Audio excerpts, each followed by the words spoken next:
सा वेदवित् ऊर्ध्वमूलम् अधः शाखम् अश्वत्थं प्राहु अव्ययम् छन्दांसि यस्य पर्णानि यः तं वेद सा वेदवित्।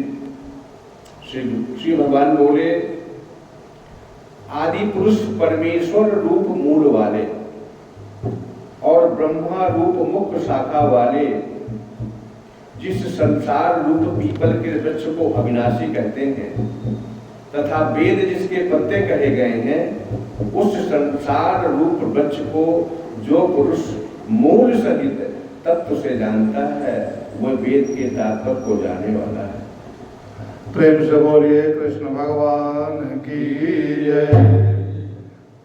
भगवान श्री कृष्ण ने कहा कि परमेश्वर रूप उधरो मूल वाले तथा नीचे की ओर शाखा वाले अश्वत्थ के वृक्ष को अविनाशी कहते हैं। अश्वत्थ पीपल को वृक्ष को भी बोला गया है। तो कहते हैं जैसे कहीं हम जाते हैं कोई नदी के किनारे, तो वहाँ पर वृक्ष को देखते हैं तो पानी के अंदर जब देखते हैं तो उल्टा नजर आता है। पानी में जब देखते हैं वृक्ष को तो उल्टा नजर आता है, जो ऊपर का जो भाग है वो जड़ नजर आता है, नीचे जो है। इसी तरह से परमात्मा यहाँ पर बता रहे हैं भगवान श्री कृष्ण कि पुरुषोत्तम योग को वही समझ सकता है जो प्राकृत के संसार रूपी वृक्ष का वर्णन समझ सकता है। वही समझेगा जो इसके बारे में समझ जाए ये क्या चीज़ है। बहुत गहरा अध्ययन है ये, और इसको लेने वाले तो आगे जल्दी जल्दी करके भी ख़त्म कर दें, लेकिन इसको समझने में भाव जब आएगा तो यहाँ पर जो बता रहे हैं, क्या कह रहे हैं, भगवान श्री कृष्ण संसार रूपी वृक्ष का वर्णन करते हुए कह रहे हैं कि यह संसार एक अस्वस्थ वृक्ष की भांति है, पीपल के वृक्ष की भांति है।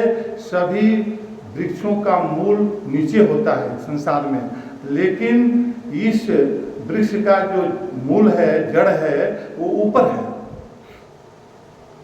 और पत्ते नीचे हैं, फल फूल नीचे हैं। तो यहाँ पर जो बोलते हैं कि इस अलौकिक संसार वृक्ष का मूल, इसका कारण ऊपर है। जड़ क्या है? कारण है। जड़ क्या है? कारण है।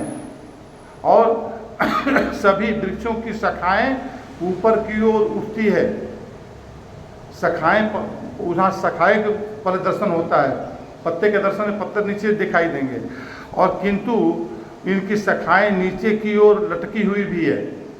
जैसे पेड़ होता है तो पेड़ में कुछ शाखा ऊपर की तरफ है, कुछ नीचे की तरफ है, पत्ते भी नीचे है, ऊपर है, चारों तरफ से बन जाता है। ये बात को लेकर कह रहे हैं कि सभी वृक्ष नश्वर होते हैं, इसको भी नश्वर माना गया है, किंतु वह अनश्वर हैं, यहाँ पर देखा गया। देखिए एक बात बोले, सभी वृक्ष नश्वर होते हैं, किंतु यह वृक्ष जो उल्टी रूप में दिखाई दे रहा है ये अनश्वर है। ये नश्वर नहीं है, संसार के वृक्ष नश्वर हैं, क्योंकि आज भी एक जगह पर वो खड़े हैं, आज दिखाई देंगे, हजारों वर्ष के बाद में वो खत्म हो जाते हैं, लेकिन ये हमेशा रहता है। इसके वर्ण पत्ते स्वयं वेद है। पत्ते जो है वेद के रूप में काम करते हैं। वेद क्या है? वेद हमारे कर्म और भक्ति को सामर्थ्य प्रदान करता है अपने भावों से, और उससे हम अपने कर्म और भक्ति में प्रधानता देते हैं वेदों के द्वारा। तो यहाँ पर बोले हैं कि पत्ते जो हैं उसके वो वेद की तरह हैं। इस वृक्ष को समझ लेने वाला मनुष्य वेद को जान लेता है, क्योंकि सबसे पहले क्या है, सबसे पहले तमोगुणी भक्ति में जो होता है, नीचे जो पशुवत योनियों में जाता है, वो भी जो इस वृक्ष की शाखा है वो भी हैं इसके साथ में जुड़े हुए। तो और इसमें जो पत्ते हैं, पत्ते में जैसे कि पत्ता जो है ऑक्सीजन को लेकर पूरे देता है, उसको अंदर तक जीवंत करके रखता है, उसी तरह से ये वृक्ष को जीवंत करने वाले वेद हैं। इसके द्वारा ये वृक्ष जो है, शाश्वत वृक्ष जो है, ये अमर बना हुआ है। आगे बोलते हैं कि सात्विक वृक्ष माना गया है। इसमें तीनों गुण हैं। ये वृक्ष के अंदर सतो रजो तमो ये तीनों गुण से प्रभावित हैं, क्योंकि पूरा सृष्टि की रचना कर रहे हैं ना, बता रहे हैं पूरे सृष्टि में जो सतो रजो तमो गुण है ये भी जो है इसके अंदर समाहित है। सात्विक आदमी, राजसी आदमी, तामसी आदमी ये भी जो इस संसार में जिंदा रह रहे हैं, है ना, और गुणातीत भी जिंदा रह रहे हैं। तो ये जो सबके लिए आधार बना हुआ है। कहते हैं कि अत्यंत रहस्यमय गुणों के कारण इसे देव वृक्ष भी कहा गया है। कहते हैं कि संसार पवित्र पीपल के सदृश है, जैसे पीपल देवता के निवास के कारण पवित्र होते हैं। इस पीपल में कोटि कोटि देवता का निवास होता है। कहते हैं कि वैसे ये संसार भी परमात्मा से व्याप्त होने के कारण पवित्र है। संसार परमात्मा के कारण पवित्र बन गया। जैसे कि कोई चीज़ मूल्यवान के साथ में कोई चीज़ रहता है तो वो भी मूल्यवान बन जाता है। हाँ, तो यहाँ पर बता रहे हैं कि संसार का मूल अथवा उसका कारण अव्यक्त माया युक्त परमेश्वर स्वयं है। परमेश्वर स्वयं है। तो अप्राकृत रूप में माया जो ये कहते हैं योग माया, इसको योग माया भी कहा गया है, मूल प्रकृति कहा गया है। ये जो है इसके द्वारा ये सब जो कार्य रूप में परिणत दिखाई दे रहे हैं सब, इसके मूल में जो है वो जो है अव्यक्त माया है। तो यहाँ पर बता रहे हैं कि परमात्मा प्राकृत तथा जड़ जगत का स्वामी होने के कारण, परमात्मा प्राकृत और जड़ जगत का स्वामी होने के कारण इससे ऊपर स्थित है। हम ब्रह्मा के द्वारा जो है, ये ब्रह्मा जो है असली जड़ है, उसके ब्रह्मा से ही बना है वृक्ष। लेकिन ब्रह्मा से परे भी बात यहाँ पर हो रही है। कहते हैं कि परमात्मा की सत्ता सर्वोपरि है। उसके चलते ही, अब जैसे विष्णु भगवान के चलते ही ब्रह्मा का उदय हुआ, उत्पत्ति ब्रह्मा का उसी से हुआ है, उनके नाभि से। तो ये बता रहे हैं कि उसका जड़ जो है वो ब्रह्म है। और आगे बोलते हैं कि इसी कारण संसार वृक्ष को उधर मूल और ऊपर की ओर मूल वाला कहा गया है। संसार को मूल जो है ऊपर है, यानी कि जड़ जो है ब्रह्मा विष्णु महेश, ब्रह्मा को दिया गया, उससे जो सृष्टि का संचालन हुआ। नीचे जैसी जैसी योनि आई, स्वर्ग लोक उससे ऊपर, फिर मृतलोक, फिर नरक लोक। तो ये जो पत्ते जो शाखाएं हैं, ये शाखाएं जो है डिवाइड कर रहे हैं उसको। तो ये बता रहे हैं कि ये जो है रास्ता जो है, अब जो मान लो कि एक शाखा में जो कोई तमोगुणी में पशु जूनी में जी रहा है, तो उसको उस शाखा के माध्यम से जो है मेन शाखा में जाना पड़ेगा, और मेन शाखा से जाकर वो आगे जब वो मुक्ति वही गुणातीत बनेगा। तो यानी कि अपने स्वभाव को कैसे बदलना है, तो इसमें शाखा जो है बताया गया है कि हमारा जो है जैसे स्वर्ग लोक है, नरक लोक है, इतने अन्य लोके हैं, ये सब लोग शाखा के रूप में माने गए हैं। कहते हैं उधर व मूल होने का अर्थ है कि संसार रूप वृक्ष का जन्मदाता इसके उधर में स्थित है, माने जड़ में स्थित है, प्रधान है, और संसार वृक्ष उसके नियंत्रण में है। जड़ के नियंत्रण में, जड़ को काट डालो तो पेड़ सूख जाता है। तो इसलिए जो है जो मेन मूल प्रकृति है वो जो है संचित करना है। यहाँ पर कहते हैं कि पंच महाभूत जो आकाश, वायु, अग्नि, जल, पृथ्वी, ये पंच महाभूत हैं। और उनके विषय क्या है, तो शब्द, स्पर्श, रूप, रस, गंध। ये ज्ञान इंद्रियां, कर्म इंद्रियां और बुद्धि, मन, अहंकार आदि इसकी शाखाएं हैं। जैसे शरीर रूप में ये हो गया, शरीर रूप में हमारे अंदर जो है शाखाएं जो है उस रूप में आ गया। तो कहते हैं कि यह संसार वृक्ष परिवर्तनशील, नाशवान, अनित्य होने पर भी अपने प्रवाह का निरंतरता के कारण अविनाशी कहा गया है। माने ये हमेशा रह रहे हैं। अब मान लीजिए कोई आदमी आज जन्म लिया है, फिर जो है वो अपने मूल प्रकृति में मिल जाता है ना। हम जब जन्म लेते हैं, जब मरते हैं, तो मरने के बाद में क्या होता है कि हमारा जो 5 तत्वों का जो शरीर है, 5 तत्वों में जाकर मिल गया। हमारा मन, बुद्धि, चित्त, अहंकार जो है ये जाकर जो है कारण शरीर यानी मूल प्रकृति में जाके मिल गया। और मिलने के बाद में क्या होता है कि पवन, वायु जो है इस सूक्ष्म जो मन बुद्धि चित्त अहंकार जो बना हुआ है, इस सूक्ष्म प्रकृति को अपने साथ में वहन करता है, लेके चलता है, वो उसी के द्वारा ये संचालित होता है प्राण के माध्यम से। तो वो जाकर दूसरे शरीर में अपना स्थापित हो जाता है। तो ये इसमें जो बता रहे हैं कि कभी नष्ट नहीं होता, कभी ये खत्म नहीं होता, ये इसके अमरता हमेशा बनी रहती है, निरंतरता चलता रहता है सृष्टि का। कहते हैं कि इसका बीज अविनाशी होने के कारण भी इसे अविनाशी कहा जाता है। बीज, इसका बीज क्या हुआ? जड़। उसका जड़ क्या है?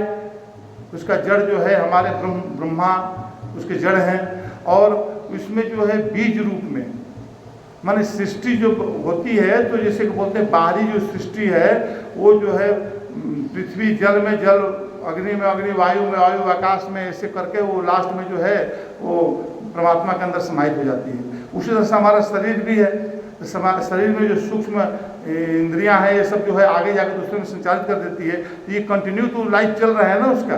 कृष्ण भगवान यही अर्जुन को बता रहे हैं कि ये हम लोग लाखों बार आए लाखों बार गए, लेकिन ये आत्मा शाश्वत है, ये हमेशा जो है रूप बदलती रहती है, अपना जो है शरीर पाती रहती है, लेकिन ये कभी अंत नहीं होता। उसी तरह से मूल प्रकृति भी तो उसी का अंश है। मूल प्रकृति जो वो ब्रह्म का अंश है। मूल प्रकृति को योग माया कहा गया है। योग माया यानी कि जो प्रकृति रूपा, शक्ति रूपा, मात्र रूपा, ये जो बनाया गया है ये मूल प्रकृति है। तो ये मूल प्रकृति भी परमात्मा का ही एक, उसमें जो केवल बस निरोल परमात्मा है, और उसमें जो केवल प्राकृत के सूक्ष्म तत्व अगर उसके अंदर समाहित हो गए तो मूल प्रकृति बन गया। लेकिन जो सूक्ष्म तत्व को हटा देने के बाद में तो फिर तो वो ब्रह्म ही है। तो इसीलिए बोलते हैं कि कहते हैं कि ये जो है होने के कारण, दोनों का कारण मैं ही हूँ। बीज अविनाशी होने के कारण भी इसे अविनाशी कहा गया है। आगे बोलते हैं कि परमार्थ दृष्टि से संसार नश्वर अथवा मिथ्या है। जिस प्रकार पत्ते वृक्ष की शोभा होते हैं, पत्तों के द्वारा वृक्ष वायु भक्षण करके जीवित रहते हैं, जैसे बताया, विकसित होते हैं, उसी प्रकार वेदों के छंद अर्थात वैदिक आध्यात्मिक ज्ञान के द्वारा ही संसार वृक्ष की रक्षा होती है, उसका जीवन चलता है। अब देखिए आज के संसार में कोई कहता है कि धर्म पर हम क्या करना है, और धर्म पर ही करके हम ज़िंदगी अच्छा कर लेते हैं, बड़ा कर लेते हैं। लेकिन देखिए चोर कितना भी रात के अंधेरी में चोरी करता है, डाकू कितना रात के अंधेरी में डाकू डालता है, डाका डालता है, लेकिन सवेरे जो उसको जो अपना सफ़ेद पोशाक में पहनकर समाज के सामने आने लग कहता है कि मैं ईमानदार हूँ, मुझे विश्वास करो। तो ये जो है मतलब ये सत्य है, तभी तो इसके सहारा लेता है वो। तो कभी भी जो है असत्य भी जो सत्य के सहारा लेकर वो प्रकाशित हो रहा है। तो यहाँ पर जो प्राकृत है, ये प्राकृत ब्रह्म के सहारा से प्रकाशित हो रही है। ब्रह्म का अस्तित्व जैसे ही हट गया वैसे प्राकृत जो जड़ हो गई। तो ये जड़ता में कोई प्रेम नहीं करता है, उसमें जो रस भर गया, जो परमात्मा गुणत्व आ गया, आनंद आ गया, इसलिए उस जड़ को भी उपभोग कर रहा है। मिट्टी से सोना बन गया तो सोना का मूल्य कैसे अड़ गया, इसलिए आना कि उसमें गुणवत्ता आ गई, परमात्मा के द्वारा गुणवत्ता आ गई, जिससे कि वो ज़्यादा मूल्यवान हो गया। ये बोलने कहते हैं कि यह संसार एक जीवित शरीर की भांति है तथा मानव देव इस संसार वृक्ष की प्रतीक है। मनुष्य का सिर से ही मानव देव का मूल्य, मनुष्य का सिर से ही मानव देव का मूल और जीवन का स्रोत है। तो शीर्ष क्या है? जो हमारा ज्ञान का केंद्र है। जैसे कि हमारे शरीर में जो शीर्ष क्या है? हमारा सर है। तो सर में जो है जितने ज्ञान इंद्रियां हैं वो सर में समाहित है, तो इसलिए शीर्ष बनाया गया। कहते तंत्र की दृष्टि से मानव देह को वृक्ष कहना अत्यंत सार्थक है। जो मनुष्य संसार वृक्ष को सम्यक रूपेण जानता है, अर्थात इसके कारण और स्वरूप को जानता है, वही वेद की तात्पर्य जानता है। मात्र वेद पाठ करना महत्वपूर्ण नहीं होता। जिस प्रकार वृक्ष को सम्यक प्रकार से जानने के लिए उसके मूल को जानना अत्यंत आवश्यक होता है, उसी प्रकार संसार के रहस्य जानने के लिए चैतन्य स्वरूप परमात्मा तथा उसकी अव्यक्त माया शक्ति मूल प्रकृति को जानना अत्यंत आवश्यक है। परमात्मा को जानने से सब कुछ जान लिया जाता है। उसी को जानो। जान के मानो राम कहाँ है, इसीलिए तू तन पाया है। जान के मानो राम कहाँ है, इसीलिए तू तन पाया है। तो ये हम इस शरीर को जो सार्थक बनाएं। ये शरीर हमारा और कुछ नहीं है, ये तो दुर्गुणों से भरा हुआ है, लेकिन इसको मूल्य तभी बन पाता है जब इसमें हमारा सच्चिदानंद प्रभु परमात्मा जो है निवास कर जाए। कहते हैं कि संसार को एक वृक्ष की दृष्टि से देखने पर संसार वृक्ष की जन्मदाता, पोषक, धारक और विनाशक हो जाने को जानने की इच्छा, जिज्ञासा उत्पन्न करती है कि भाई ये जो हमारा जो ये संसार है, इसके प्रति सबका जो है एक आश्चर्य की तरह देखता है, बोलता है, सुनता है, करता है। ये भी इसके साथ भी होता है। और संसार कैसे उत्पन्न हुआ, इसका यथार्थ स्वरूप क्या है, ये आगे श्लोक में हम